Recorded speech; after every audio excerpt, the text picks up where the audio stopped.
In Chicago, Wrigley Field and the Cubbies are must-sees, and there's one place you must visit before a game: Goose Island's Wrigleyville Brew Pub. We met with Mike Siegel, Goose Island's Brewery Innovations Manager, to discuss all things Chicago, Wrigleyville history, and Goose Island's brewing traditions. Well, hello everybody. Today we're here with Mike Siegel at the Goose Island Beer Company. That's where you actually work, but we're actually somewhere else. Where are we? We're at the Goose Island Wrigleyville Brew Pub. The Goose Island Wrigleyville Brew Pub. Yep. And it's kind of part of the Wrigley experience because we're right next to the stadium, right here. Yep. And what can people expect to see here? What's the attraction? Well, baseball lovers, of course, but beer lovers. Yeah. We brew a tremendous amount of beer. We brew out of here. We brew out of Clybourne, which is the original location. And that's called Goose Island, is that correct? Yep. Okay. And also out of Fulton Street.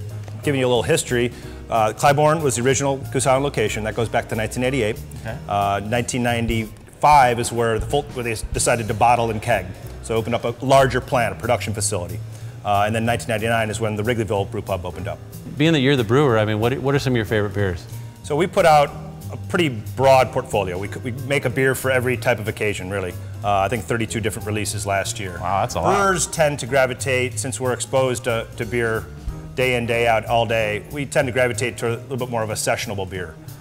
When we use that term, like a 312 wheat, a green line, these are 5% or less beers, alcohol-wise. Okay. So you can have a few you can enjoy. We like to enjoy a few beers, for sure. So more about the taste, less about the buzz. Oh, yeah, exactly. What do you look for in a beer? Why is some dark? Why is some, basically pale, and the others has a different amber color? Sure. I mean, about that? The foundation of beer is really the malt, and that's going to give you the color and a lot of the backbone of flavor and the sweetness. We like to keep things interesting, keep brewing new beers, whether it's seasonal beers or special releases, one-time only thing, let's say. Okay. We like to, our customers love to have new flavors, and our brewers love to create these new beers for people to try. And so where do you get your inspiration from?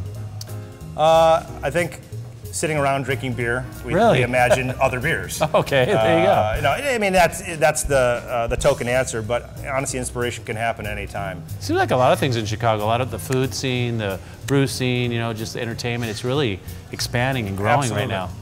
And we talk about that a lot. So you mentioned food. Food and beer are hand in hand. We do a lot of beer dinners, pairings, cooking with food.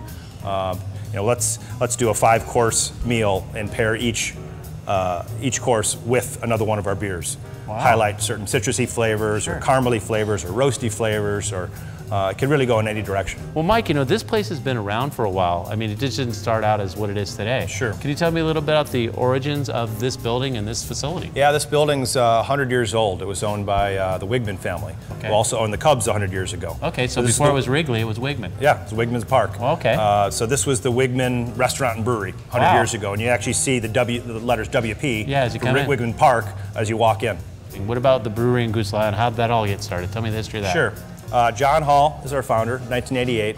I think at that period of time there weren't a lot of great beer options here in the States. John was a traveler. He went to England, he went to Germany, he tasted these great beers over there, and he said, why can't we do that here in Chicago? And so he did. Well, we have these two beers here, the 312 and the Green Line, and I guess there's something special about the Green Line, being that it's green. Yeah, it was a sustainability project, a green project, if you will, to source ingredients closer to Chicago, lessen our carbon footprint, also look at how we process beer within the Fulton Street plant, restructure things to be a little bit more efficient, less energy wasteful. And now a percentage of all the Green Line sold goes to a local bike path that they're creating right now called the 606. Okay, and why is it called 606? Just curious. So the zip codes of Chicago are 606 and then ... whatever. Oh, okay.